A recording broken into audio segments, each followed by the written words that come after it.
મિત્રો, આજે ઋષિ પાંચમ, બે ઋષિ પાંચમ કરી છે. તો આપણે આજે બીજી ઋષિ પાંચમના દિવસે થોડુંક ગૌશાળામાં પણ દાન આપીએ, નાની ભેટ આપી દઈએ.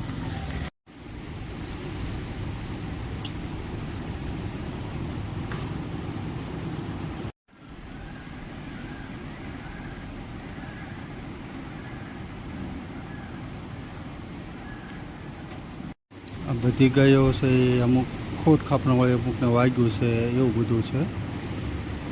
તો એની માટે આપણે થોડુંક દાન આપણે કરીએ.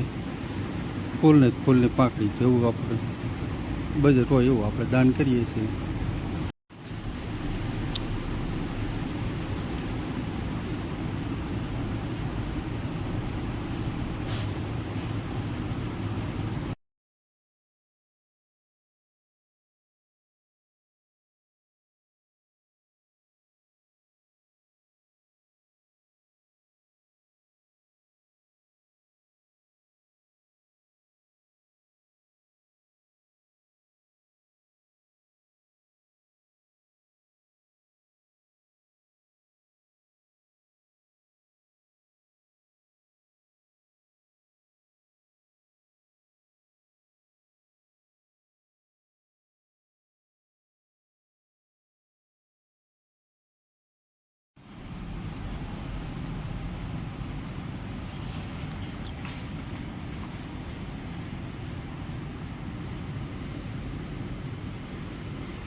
આ ગાયોને આપણે રાજી રાખવી, તો આપણે એમ જ સમજવાનું કે આપણે 33 કરોડ દેવી દેવતાઓને રાજી રાખ્યા છે, આપણે એને ખુશ કર્યા છે.